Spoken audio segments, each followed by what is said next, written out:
தேவனே நான் ஓமதண்டையில்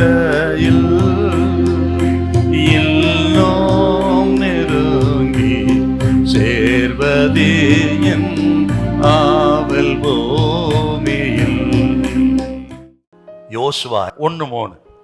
நான் மோசேக்கு சொன்னபடி உங்கள் காலடி மிதிக்கும் எவ்விடத்தையும் உங்களுக்கு கொடுத்தேன். உங்களுக்கு நான் கொடுத்தேன். 2ஆம் அதிகாரம் 9-11. கர்த்தர் உங்களுக்கு தேசத்தை ஒப்பு கொடுத்தார் என்றும் உங்களை பற்றி எங்களுக்கு திகில் பிடித்திருக்கிறது என்றும் உங்களை குறித்து தேசத்து குடிகள் எல்லாரும் சோர்ந்து போனார்கள் என்றும் அறிவேன்.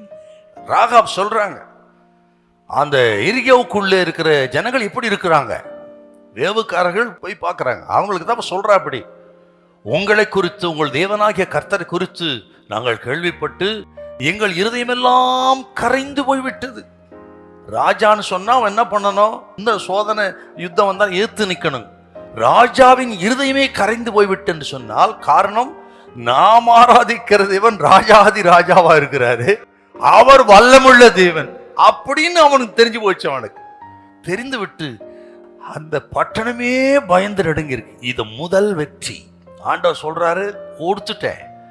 கொடுத்தது போலவே அவர்கள் இருதயம் கரைந்து விட்டது. அப்புறம் பாருங்க, அந்த வேவுக்காரங்க வந்து சொல்றாங்க. அவங்க என்ன சொல்றாங்க பாருங்க. ராகா அப்படி சொல்றாளா? 23-24. தேசத்தின் குடிகள் எல்லாம் நமக்குள்ளாக சொந்து போனார்கள் செய்தி சொல்றாங்க. கர்த்தர் சொல்லிட்டு ஒப்பு கொடுத்துட்டேன். ராகாப் சொல்கிறா, உண்மைதான். அதை அப்படியே சொல்றாங்க. இத்தனை நடந்து வரைக்கும் அந்த ஜனங்கள் எல்லாம் என்ன பண்றாங்கன்னா, யோசுவா இன்னும் நாம ஏன் வெயிட் பண்றது, பாவம் போவோம், ஏன்னா கர்த்தர் வாக்கு கொடுத்தார் வந்து சொல்றாங்க, ஆகவே போவோம், பிடிப்போம் என்று சிவில் ஜனம் அவசரப்படுகிறார். அப்பதான் கர்த்தர் சொல்றார், வெயிட், அவசரப்படாத, நீ எவ்வளவு அவசரப்பட்டாலும் பிரயோஜனம் இல்லை, ஆகவே வெயிட் என்று சொல்லி விருத்த சேதனம் பண்ண சொல்றார். அநேக நேரங்களிலே நாம் அவசரப்படுவோம். சூழ்நிலையை பார்த்து, வெளி தோற்றத்தை பார்த்து, சில சந்தர்ப்பங்களிலே சனங்களுடைய பேச்சை கேட்டு அவசரப்படுவோம். நாம் ஒரு நாள் அவசரப்பட்டு எதையும் பண்ணக்கூடாது. கர்த்தர் என்ன சொல்றாருங்க, அதுதான் முக்கியம் நமக்கு. ஜனங்கள் சொல்லட்டும், இருக்கட்டும், சூழ்நிலை எல்லாம் இருக்கட்டும், ஆனால் கர்த்தர் என்ன சொல்லுகிறார்? அநேக ஆண்டவர் ஆலோசனை கேட்காம அவசரப்பட்டு செய்து நஷ்டப்பட்டுட்டோம். அநேக விஷயங்கள் தோல்வி அடைந்தோம். ஏனென்றால் சூழ்நிலையை பார்த்து, ஜனங்களை பார்த்து அவசரப்பட்டுட்டோம். இன்னைக்கு ஆண்டவர் சொல்லுகிறார், அவசரப்படாதிருங்கள்.